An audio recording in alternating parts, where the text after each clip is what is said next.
Just to make sure you're in the right class, this is the Aesop's Fables, our second meeting. So doesn't matter what lesson you're on, what level you're on, doesn't matter how old you are. We'll try to make this helpful for everyone, and we'll get started in just a minute. All right, give me a wave if you can hear me okay. Just give me a wave. Good, everything's good. So if you can't hear me, there's something wrong with your audio, because obviously my microphone is working fine. Let me just make sure everybody gets in and we'll get started. So this is Aesop's Fables again. And like I said, it doesn't matter what lesson you're on or how old you are, or anything like that. We're going to walk through one fable during each of these meetings. And what I recommend is that you participate in the class, pay attention to the discussion, and then after our class, go and complete the fable that we talk about during the class. Today, we're going to talk about fable number 80. So no matter what fable you're on, it doesn't matter what order you do them in. What I recommend is you try to complete fable number 80 and submit it for grading after we go over it, because it should be easy for you. And I think it can help you get through this course more quickly if we work together like this. So I think just about everyone is here. So let's get started. As I said, we're going to look at fable number 80, and I'm going to share it on the screen here. So let's take a look at this. You should see the fable that we're going to look at is the ass, the dog, and the wolf. The ass, the dog, and the wolf. So what I'd like to ask is if there's anyone who would like to read the fable for us. You can text if you're willing to read, and you've got to be able to read clearly. So if you're going to get on and start struggling to read, don't volunteer. If you can read comfortably, if you'd like to read, let me know, and I'll open up your mic and you can be our reader here today. So if anyone would like to read, go ahead and volunteer on the text chat. I'll give you a second. Anyone interested in reading? All right. Now, I'm hoping that Samuel is actually volunteering himself and not one of his brothers volunteering him. But Samuel, I'll give you a chance to read, all right? Go ahead and unmute yourself. You can read for us, okay? Go ahead and read nice and slow and clear for everyone. Aladdin ass Yep. was jogging along, followed by his tired master, at whose heels came a hungry dog. Their path lay across a meadow, and the man stretched himself out on the turf to sleep. The ass fed on the pasture and was in no hurry at all to move. The dog, alone, being groaned by the pain. Yeah, that word, hold on one second. That word there is gnawed. The G is silent. It's gnawed. The dog being gnawed. Okay. Being gnawed by the pains of hunger, found the time pass heavily. Pray, dear companion, said he to the ass, stoop that I may take my dinner from the panner. The ass turned a deaf ear and went on cropping away the green and tender grass. The dog persisted, and at last the ass replied, "Wait, can't you till your master wakes?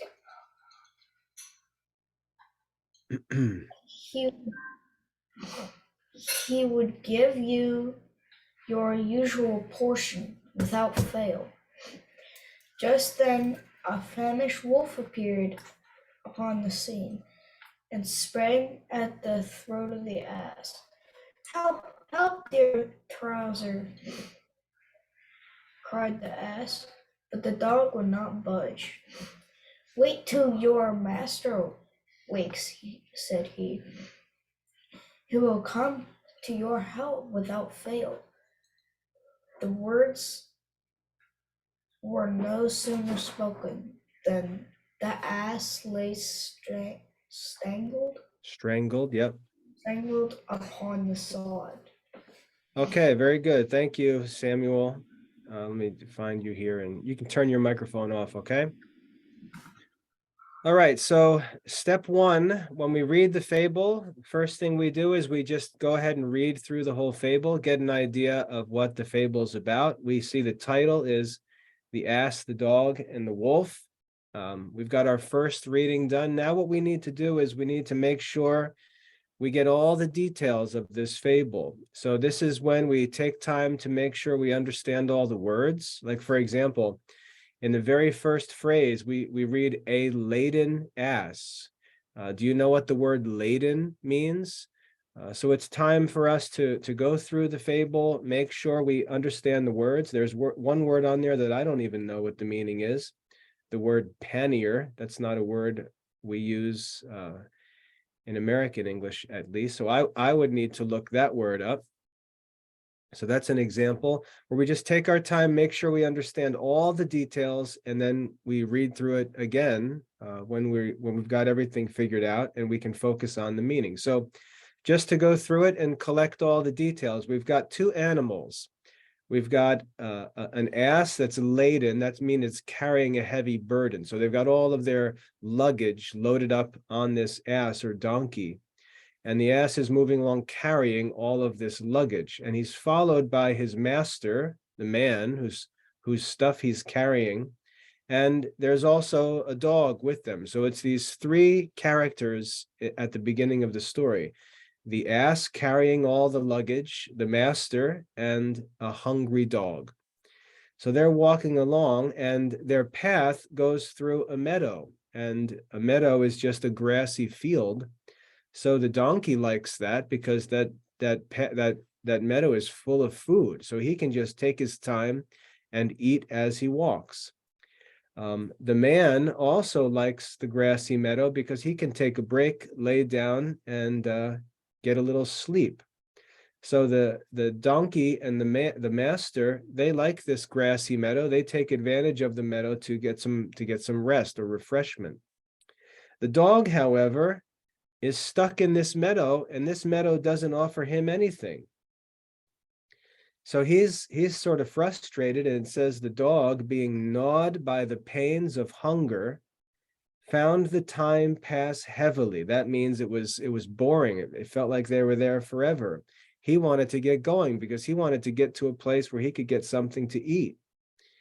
But the time passed slowly for the dog, and he got frustrated, and finally he says to the ass, "Pray, dear companion, stoop down, bend over, so that I can take my dinner from the pannier." And again, I don't know what that word pannier means, but here's a good lesson for you about vocabulary. Even though I don't know what that word means, I have a very clear idea of what that word means based on the context of the reading. Yeah, it could be a kind of bag, but the point that I want to make is that whenever we read, we should always use vocabulary in context, meaning you should usually be able to figure out the meaning of a word based on its place in what you're reading. So I can tell it's some sort of bag or container that the ass is carrying, right? And it's really not that important. What's important is that the dog is asking the ass to bend down so that he can get his food out of the bags. But the ass ignores the dog and went on cropping away. That means eating away, chewing away at the green and tender grass. Thank you, Grace. Good. So it's some sort of pack that's used to carry things. Okay.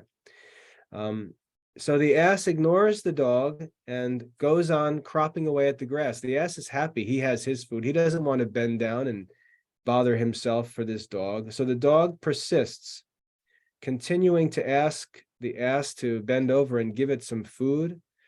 And finally, the ass responds to the dog and says, "Why don't you just wait until the master wakes up and he'll take care of you?" Okay, so the donkey tells the dog to wait for the master. "He will give you your usual portion without fail." So the ass refuses to help the dog, tells him to wait for the master to take care of him. Well, just as the ass finishes responding to the dog, all of a sudden a wolf appears and sprang at the throat of the ass. So the ass gets attacked by a wolf, and the ass cries out, "Help, help!" But the dog would not budge. And what does the dog do? The dog responds to the ass with the ass's own words, and he says, "Wait till our master wakes. Wait till our master wakes. He will come to your help without fail." The words were no sooner spoken than the ass lay strangled upon the sod. The sod means the grass. Okay, so here we have the fable of the ass, the dog, and the wolf. So we've read it once. Samuel read it for us. Then we went through it again, make sure we got all the details cleared away. We define that word laden in the first sentence. We make sure we understand what a meadow is and why an ass would be happy to be in a meadow. We then talked about that word pannier, and I don't even know if I'm pronouncing that correctly. And we've got a couple notes on the text chat helping to identify what a pannier is. So that's good. That's the kind of work we need to do in the second reading of the fable. And then we go through and we read and we understand what happens in the story. We get all the details together, and now we're ready to start thinking about the meaning of this fable. And remember, to understand Aesop's meaning, you have to always keep all of the details in view. Because when wise men speak or write, wise men don't babble. They don't say things that are not necessary to be said. They also won't leave anything out. So if a wise man is writing the fable, he's not going to forget to include some important detail. And we know that Aesop is wise, so we know that he included everything we need to know in this fable. And we also know that there's nothing in this fable that he said that's not necessary, because that's how wise men speak. So we want to make sure we're careful to think about all the details and use all of those details to help us understand the fable. So we have this ass, the master, the dog, and the wolf. There's actually 4 characters in this fable. And notice that when it talks about the master, it tells us that he was tired. So there's more details. It's not just an ass, a dog, a wolf. There's also details added. The ass is carrying this load. So remember all these details. The ass was carrying the load as they traveled. The master is said to be tired, and the dog is said to be hungry. So all 3 of them have some sort of need, right? The donkey is tired because it's loaded down with this baggage. The master is tired. The dog is hungry. They come into a meadow, and this meadow, we have to realize, provides for only 2 of them to be comforted. The master is comforted. He has a place to lay down and take a nap. The donkey is comforted. He's got a place where he can browse around and eat some grass, but the dog has no relief in this meadow. And so the dog complains and says, "Come on, what about me? Let me get something. Bend down so I can grab some food out of the baggage." And the ass, now realize, for the ass to bend over with all the luggage on its back, that would take quite a bit of effort. So the ass says, "No, leave me alone. I'm carrying this heavy baggage. I'm not going to bend down to try to give you some food. When the master wakes up, he can take care of you. Leave me alone. I've already got my own work to do, and I'd like to get some grass to eat." Then it just so happens that after the donkey refuses to help the dog, that this wolf shows up. And all of a sudden, the donkey is in trouble.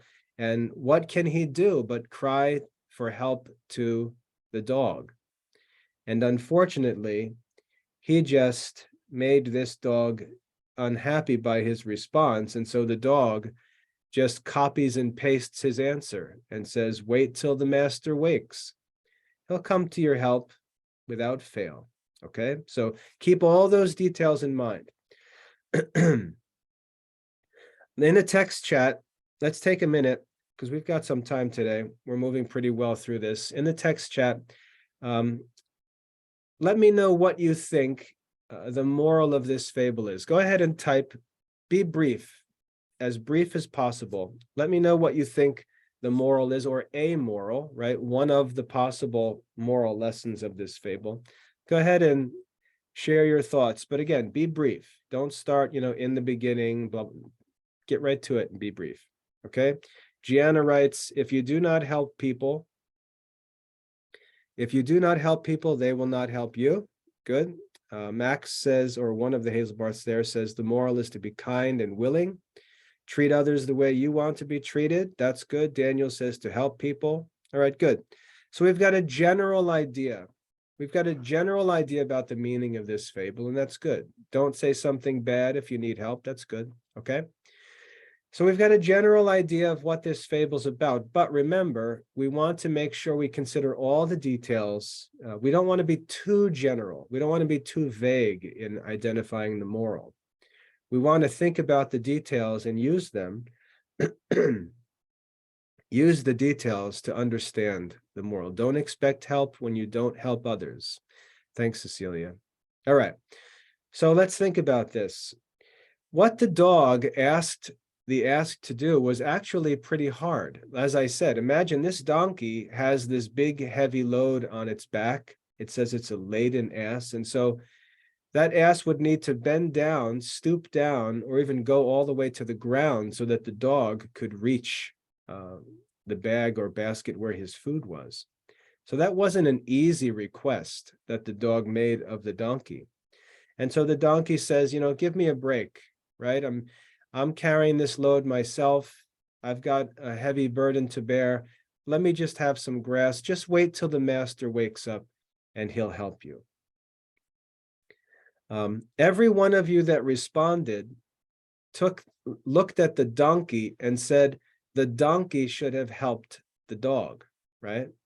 Every one of you blamed the donkey, but that's not the donkey's fault, right? If you think about this fable, the donkey didn't do anything wrong. He's carrying all the baggage. He comes to a place where he can get something to eat. The dog doesn't have anything to eat, and everyone blames the donkey in this story. The donkey's not doing anything wrong. If you look at the story, there's really, I think, one person doing something wrong. Who do you think it is? Who do you think I'm thinking about? Who's the person who did something wrong here? No, not the dog. The dog's hungry. The master.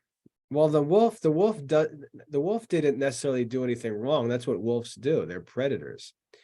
I think the bad guy in this story is the master, right? The master has his ass carrying all his stuff. The master has a hungry dog, and he walks them into this pasture where so the ass can get some rest, right? That's good.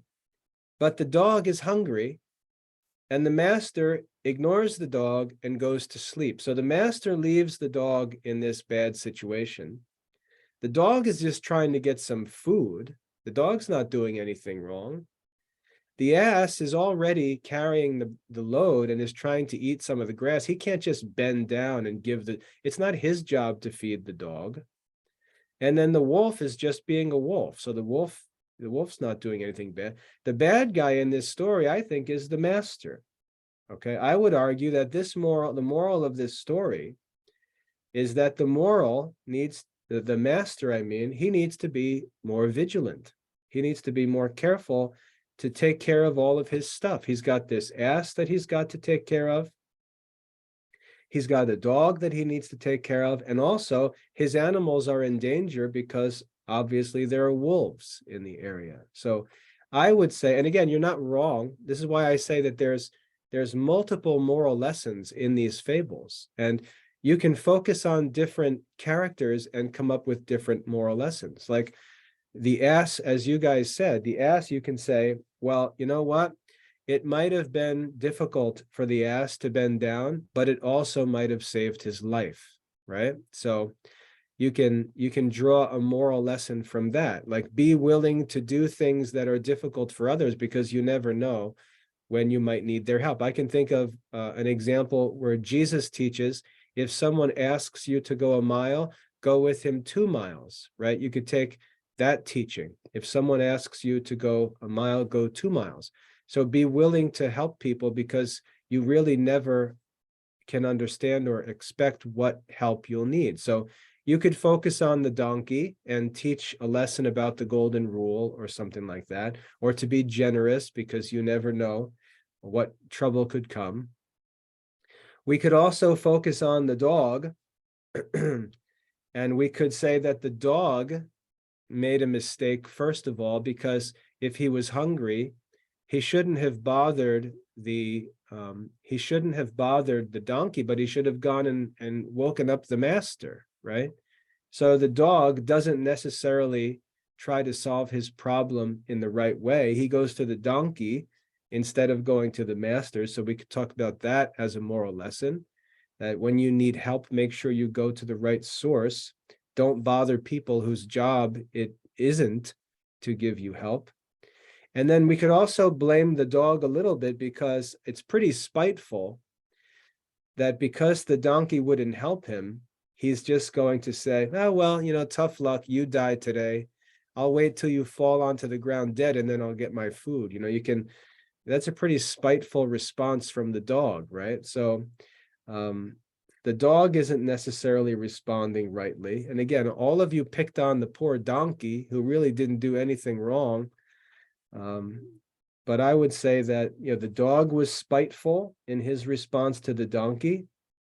The man was irresponsible in his care for his animals. The wolf didn't do anything wrong. And maybe the donkey could have been more generous, but of the three, I would say the donkey was the best of them.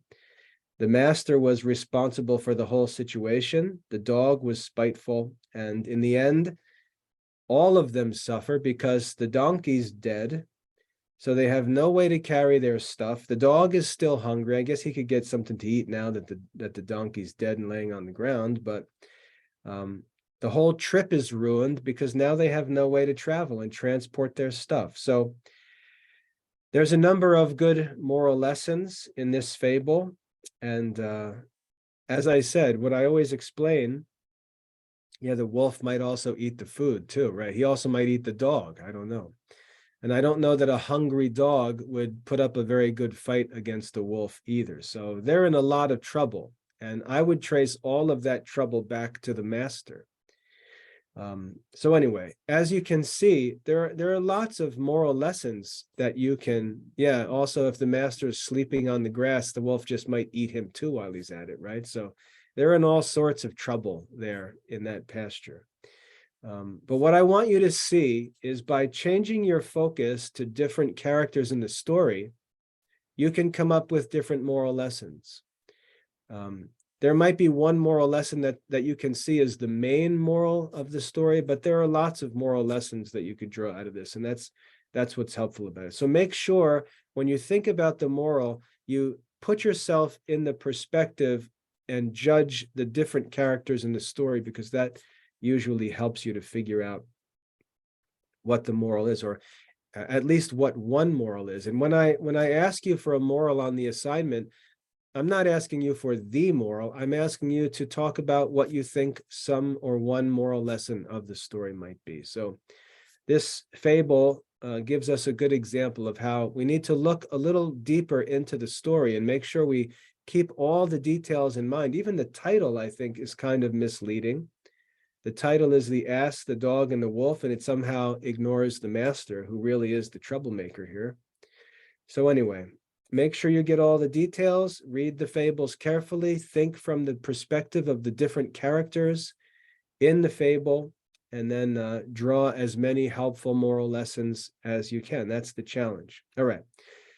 So we've got the morals figured out. We've got a number of different morals that we can write. We've talked about the details. Let's discuss a little bit the characters in this story.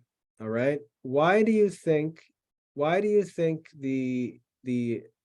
Aesop chose an ass, a dog, and a wolf for this story? Why do you think Aesop chose an ass and a dog? And I want you to think. Thinking about what happens in the story, why was it important for it to be an ass and a dog? Why wasn't it an ass, a sheep, and a wolf? Why wasn't it the ass, the goat, and the wolf? Why do you think Aesop chose the ass, the dog, and the wolf? Why do you think an ass and a dog were the two animal characters in the story? Any thoughts on that? Go ahead, I'll give you a minute to text. The dog could protect the donkey. All right, that's one idea. Good. Think about where they are. Think about what happens in this story. Why did it need to be a dog and not a sheep or a goat? Why did it need to be a dog and not a sheep or a goat? What would have happened in this story if it was a sheep or a goat rather than a dog? The ass is tired and usually laden with stuff. Yeah, that's his job. Very good. Cecilia got the point that I was trying to make. Let me read what Cecilia wrote here. Aesop chose the dog because a dog is hungry and can't eat grass. Dogs care a lot about their food and often they are always hungry. Good. That's the idea. So the reason why it's important to see an ass and a dog is because they're comforted or relieved in different ways. Good. James, that's good. Dogs don't eat grass. That's right. So it wouldn't have made any sense if it was an ass, a sheep, and a wolf, or an ass, a goat, and a wolf, because they would have all been comforted by the grass. But the dog, because he doesn't eat grass, he's not comforted. So for this story to work, it had to be a grass-eating animal and an animal that doesn't eat grass. Okay? And the master leading these animals has to realize that they're going to need different things. Someone says, my dog eats grass. I bet you have problems after your dog eats grass because that's not a good thing. So be careful with that. But anyway, we see that the master didn't think of the dog. The dog was already hungry. The master lays down and goes to sleep, doesn't feed the dog, and the dog ends up trying to get some food, then spites the donkey, and you have this whole disaster take place. All right, that's enough. I don't want to start debating dog food and stuff like that. That's not my point. Okay, so we've got the ass and the dog, and the master seems to be irresponsible. We'll give him a break because he's tired, right? It says that he's tired, but he still has to be careful because his situation ended up pretty badly. So we've got the morals, we've got the characters. Now we have to talk about how to apply this fable in our lives. And we've got some time for this. I'm not going to open this one up because we would be on here forever, but some applications. How can we apply this fable, the moral lessons of this fable, in our own life? Well, the easy way to think about this question, and this is the hardest question usually, especially for younger students, it's hard to think of applications. What you should do is put yourself in the character of these different animals or the different characters in the fable. Put yourself in their place and think how you could use that lesson in your own life. So let's say you're in a situation where you're like the donkey, right? You're like the donkey, you're working hard, you finally get a break and someone asks you for help, right? You finally get a break, you've been carrying all this burden along, and now when it's time for you to take a break and get a snack or, get some refreshment, here comes the dog along to ask for help. And you know what that feels like. Sometimes you're already doing your work. You've already got your own studies to do, for example. And here comes your little brother or your little sister asking you to help them with their studies. And you've already got your own work to do. And so you're like the donkey, right? or you're doing chores around the house and you've already got 5 things to do. And here comes your little brother asking you to help him do his chore, right? And so again, you're like the donkey. Now, what should you do in that situation? Well, the moral here is you should consider, even though you've already got your own work, even though you've already got your own burden to bear, you should consider helping somebody else, because you never know how you might need their help in the future. Okay, so you could apply that to your life. Go ahead and try to help others, even when you're under pressure with your own work to do. Be helpful to others, because you never know whose help you might need. So you can think of applications like that, applications with chores, applications with studies and other people asking you for help, and so on. Okay, so that's one. You could also think about the dog and say, well, there may be a time where I'm like the dog. So let's say, let's say dad is like the donkey, or mom is like the donkey. They're busy. They've already got their own things to do. And I need something.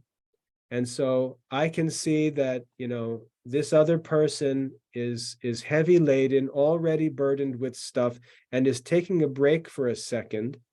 And I start complaining that I also need something. And then the person doesn't help me. And so then what I do later is I spitefully refuse to help the person when they ask for help. So that wouldn't be good behavior. And we can think about different ways that that applies in our life. We can also think about ourselves as the master and say, if I've got work to do, if I've got responsibilities to take care of, I need to make sure that I think ahead and provide for my animals, or, and the animals are just symbols, remember. I need to make sure that I think ahead of what problems might arise and make sure that I avoid those troubles. That's what a prudent man does. A prudent man sees evil coming and avoids it. So you could say, if I'm the master, I have to be careful to make sure I have everything thought through before we get started. You can see that the master is tired, so he can make an excuse and say, well, what could I do? I was tired. What am I supposed to do? Well, tough luck. Your donkey's dead now. It doesn't matter that you have an excuse. The effects are what they are. So we have to be careful, and we can learn a good moral lesson from that, that when we enter into different works, we have to make sure that they're sustainable. That's one of the realities. Jesus said, the spirit is willing to do things, but the flesh is weak. So it's no doubt that the flesh is going to be weak. You're going to be tired. You're going to get sick at times. So you've got to take advantage of those times when you're not sick to plan carefully. And you also need to make sure you don't undertake challenges that are too great, or, you're going to have difficult times. You can imagine that I have this kind of situation in the Classical Liberal Arts Academy. It's a big project. It's very difficult. And there are times where I'm just tired, or there are times where I just can't keep going and I crash or whatever. And then, my donkey gets killed by a wolf, and there's nothing I can do about it. I can make excuses, but I have to accept the consequences and realize that we have to make sure things we do are sustainable. And this teaches us a good moral lesson, to be careful like that, not to be too careful where we don't do anything, but at the same time to be careful and make sure we think of all the different needs that need to be taken care of. Make sure we feed the dog. We could use that sort of as a lesson. If you go on a journey and you're tired and make sure you feed the dog. That's a good moral lesson to apply here. All right. So yeah, prepare before you take on a challenge. So you can see how you can start to think about how this applies to your own life in different ways by taking the different characters and thinking of the story through their eyes and how you're like them in some situation. Okay. So that's how you do that work of applying the fable to your life. So I hope that's helpful. We got through the fable. We read through it. We talked about the details. We saw a couple of vocabulary words that we need to be careful with. We talked about the different possible morals of the story. We looked at the reason why the characters need to be what they are in this fable. And then we talked a little bit about how to apply the fable to our life, not just this fable, but any fable. You saw how I went about thinking about each character and how, his experience in the fable, if I put myself into his character, I can think about situations in my own life where I can learn a lesson from that character in the fable. So really, these fables contain a number of different stories within the story if we think about the different individual characters. Connor, if you have any questions, feel free to type your questions and I'll go through them. But one of the Finette's boys wrote, "What character do you want me to write in my moral?" It doesn't really matter. What I'd like you to do is, I'd like you, when you write the moral of the fable, I'd like you to pick the moral that you think is the most important, the one that's most meaningful for you. Usually, you won't necessarily think of all the different ones that I went through, but pick one that you think is important and use that one. Someone said write everyone. That's another option. You could just do them all, right? Jackson wrote that question. So yeah, just pick a moral lesson that you find helpful, and that's all I look for. I just want to understand that you are learning how to use the fables. That's really my point. You can study these for the rest of your life. I could continue to read and reflect on this, to think about it, and come up with more and more and more moral lessons. So you would never finish, but I want you as students, I want you to learn how to use the fables because I hope that you enjoy them for the rest of your lives. So that's that. So we've got a couple minutes left. I'd like to talk for a few minutes, and if you have any questions, you can type them, that's fine. But I'd like to talk for a couple minutes of how you can use the fables in your other studies and in your life, okay? One thing is that for those of you who are in English composition, and any of you who like writing, what I want you to see is how the fables can give you illustrations that you can use when you write. So anytime you're writing, when you've got to think of an illustration or think of an example, one source you should use is Aesop's Fables. So if there's a lesson that you want to get across or a message you want to teach, you could say, what have I read in Aesop's Fables that gives me a good, clear illustration of what I'm trying to teach? And then sharing the fable could be part of your composition or part of your lesson in class or a message that you give when you're speaking. So by learning the fables, by keeping them in mind, and then anytime you have to write or teach or speak to people, and you need to think of a good way to illustrate a point you'd like to make, take a few minutes and think about Aesop's Fables and whether there's anything that you read that can help you to come up with a really clear illustration for the point that you'd like to make, okay? So don't only study these and complete the lessons and check the boxes. Who cares? No one's going to care that you completed the Aesop's Fables course when you were 15 years old. No one cares. What I want is for you to understand how these studies in Aesop can help you. They can help you in your writing classes. They can help you if you have to, let's say you teach us a faith formation or Sunday school class at church, and you want to learn how to be a good teacher. Use Aesop's Fables to help teach.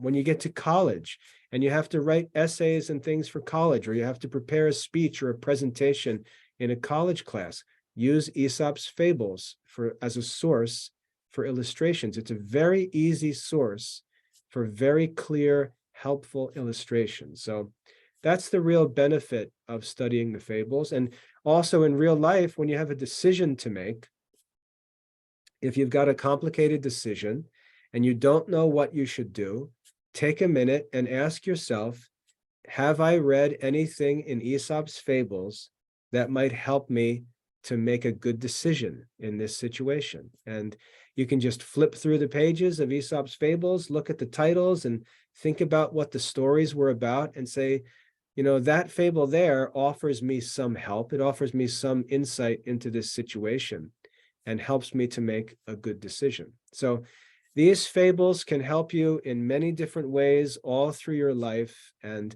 getting through the lessons really isn't the goal. That's just the beginning, hopefully you'll use this knowledge in the future. And I'm telling you, as a teacher, it's very, very useful. I mean, I make walk talks that I record and publish that parents listen to. I write articles, and I do this all the time. I use examples from Aesop's Fables or from Bible passages that I read.